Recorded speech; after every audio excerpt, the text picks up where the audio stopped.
আন্তর্জাতিক সংবাদে আপনাকে স্বাগতম। জানিয়ে দিব বিশ্বের আলোচিত কিছু গুরুত্বপূর্ণ আন্তর্জাতিক সংবাদ। হাউথিদের অবরোধের মুখে পড়ে মাত্র 2 মাসে $3 বিলিয়ন ক্ষতির সম্মুখীন হয়েছে এই ইহুদিবাদী দেশটি।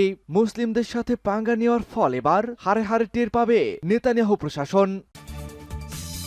এদিকে মধ্যপ্রাচ্যে যুদ্ধে জড়িয়ে পড়েছে 10 দেশ। বিশ্লেষকেরা বলছেন এখান থেকেই শুরু হতে পারে আগামীর তৃতীয় বিশ্বযুদ্ধ।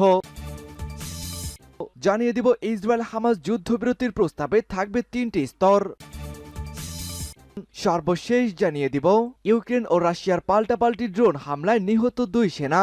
এতক্ষণ শুনছিলেন সংবাদ শিরোনাম, এবারে জানিয়ে দিব বিস্তারিত। তার আগে ভিডিওটিতে একটি লাইক দিন এবং পরবর্তী আপডেট সংবাদ সবার আগে পেতে আমাদের চ্যানেলটিকে সাবস্ক্রাইব করুন এবং ভিডিও সম্পর্কে আপনার মূল্যবান মন্তব্যটি কমেন্ট বক্সে জানিয়ে দিন। হাউথিদের অবরোধে মাত্র 2 মাসে ইসরায়েলের প্রায় $3 বিলিয়ন ক্ষতি। লোহিত সাগরে ইয়েমেন ভিত্তিক হাউথিদের অবরোধের ফলে ইসরায়েলের ব্যাপক আর্থিক ক্ষতি হচ্ছে। রাশিয়া, আফ্রিকা এবং ইউরোপের সংযোগকারী এই গুরুত্বপূর্ণ নৌপথে হাউথিরা ঘেরাও করে রাখার ফলে ইসরায়েলি অর্থনীতিতে মারাত্মক প্রভাব পড়ছে। গত 2 মাসেই তাদের ক্ষতির পরিমাণ দাঁড়িয়েছে প্রায় $3 বিলিয়ন। এই অবরোধের প্রভাব সুয়েজ খালের উপরও পড়ছে। বিশ্বের সবচেয়ে গুরুত্বপূর্ণ এই শিপিং লাইনটি এখন জাহাজ চলাচলে পুরোপুরি বাধার মুখে পড়ছে। উল্লেখ্য, এই খাল দিয়ে প্রতি বছরে বিশ্বের 12 ভাগ জাহাজ চলাফেরা করে। হাউথিদের অবরোধের কারণে খুব কম জাহাজই লোহিত সাগরে প্রবেশ করতে পারছে, ফলে সুয়েজ খালের মাধ্যমে জাহাজ চলাচল ব্যাপকভাবে কমে যাচ্ছে। ইসরায়েল এবং অন্য অনেক দেশেরই আমদানি ও রফতানি এই খালের উপর নির্ভরশীল, ফলে তাদের বাণিজ্য বেশ ক্ষতির মুখে পড়ছে। এই অবরোধের প্রভাব বিশ্ব অর্থনীতিতেও পড়ছে। এর ফলে একদিকে জাহাজ চলাচল ব্যয় ও বিপদ বেড়েছে, অন্যদিকে বিভিন্ন বন্দরে বিলম্ব এবং ট্রাফিক জ্যামের সৃষ্টি হয়েছে। মধ্যপ্রাচ্যের যুদ্ধে জড়িয়ে গেছে 10 দেশ। বিশ্লেষকেরা আশঙ্কা করছেন এখান থেকেই শুরু হবে তৃতীয় বিশ্বযুদ্ধ।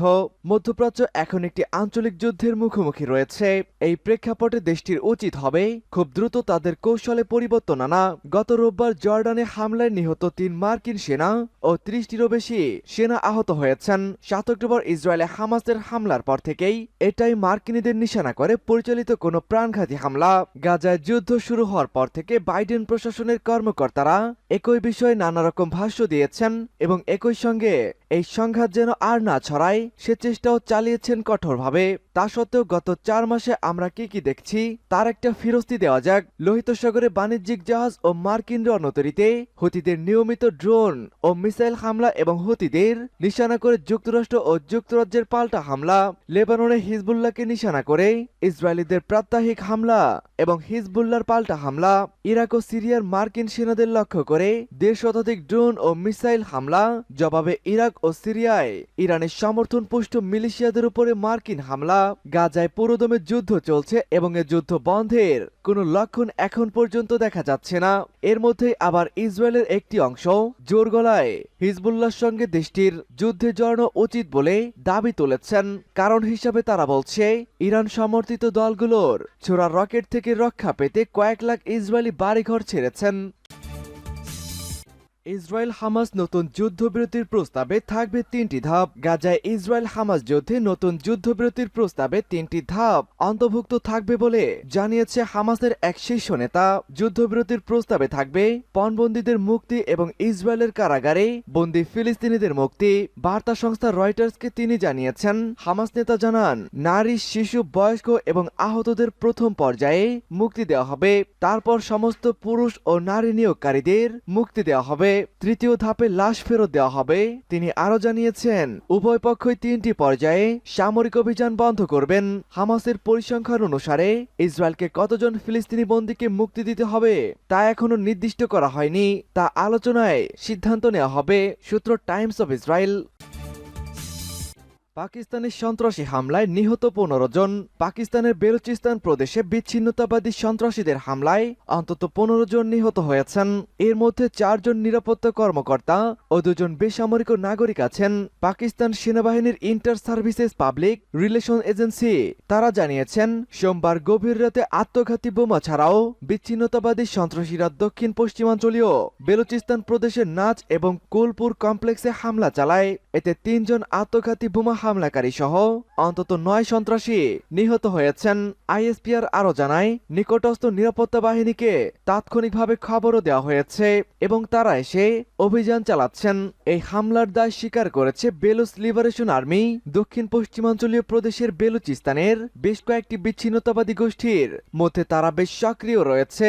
এই গোষ্ঠীটির লক্ষ্য পার্বত্য ও খনিজ সমৃদ্ধ বেলুচিস্তান প্রদেশের স্বাধীনতা। ভূখণ্ডের দিক থেকে বেলুচিস্তান পাকিস্তানের বৃহত্তম প্রদেশ, কিন্তু জনসংখ্যার দিক থেকে এটি সবচেয়ে ছোট। প্রদেশটিতে বেশ কয়েক দশক ধরেই বিদ্রোহ চলে আসছিল। ইউক্রেন রাশিয়ার পাল্টাপাল্টি ড্রোন হামলায় অন্তত 2 সেনা নিহত। ইউক্রেন ও রাশিয়া একে অপরের ভূখণ্ডে পাল্টাপাল্টি ড্রোন হামলা চালিয়েছে। মঙ্গলবার উভয় দেশের কর্মকর্তারা বলেছেন, সোমবার দিবাগত রাতে এসব হামলা চালানো হয়। ইউক্রেনীয় কর্মকর্তারা বলেছেন, সামরিক ও জ্বালানি অবকাঠামোকে লক্ষ্য করে রুশ হামলায় 2 জন নিহত ও অন্তত 5 জন আহত হয়েছেন। রুশ কর্মকর্তারা দাবি করেছে, ক্রিমিয়া ও রাশিয়ার অপর অঞ্চলে ইউক্রেনের ছোড়া 21টি ড্রোন তারা ভূপাতিত করেছে। ফরাসি বার্তা সংস্থা এপি এই খবরটি নিশ্চিত করেছে। কিয়েভ বলছে, রুশ সেনারা 2টি ক্ষেপণাস্ত্র ও 35টি ড্রোন দিয়ে হামলা চালিয়ে যাচ্ছেন। এর মধ্যে 20টি ড্রোন ইউক্রেনীয় আকাশ প্রতিরক্ষা ব্যবস্থাকে ফাঁকি দিতে পেরেছিল। ইউক্রেনের বিমান বাহিনী এক বিবৃতিতে বলছে, শত্রুপক্ষ কয়েকটি ড্রোন রণক্ষেত্রে পাঠিয়েছেন। তারা জ্বালানি ও বিদ্যুৎ অবকাঠামো এবং বেসামরিক ও সামরিক স্থাপনায় আঘাত হানার চেষ্টা করেছে। কিয়েভের কর্মকর্তারা পশ্চিমা মিত্রদের প্রতি আহ্বান জানিয়েছেন, ইউক্রেনের আকাশ প্রতিরক্ষার সক্ষমতা বৃদ্ধি করার জন্য চলতি বছর আকাশে শ্রেষ্ঠত্ব অর্জন করা তাদের প্রথম অগ্রাধিকার। বিবৃতিতে বলা হয়েছে, পূর্ব ও দক্ষিণাঞ্চলে আকাশ প্রতিরক্ষা ব্যবস্থা 15টি ড্রোন ভূপাতিত করেছে।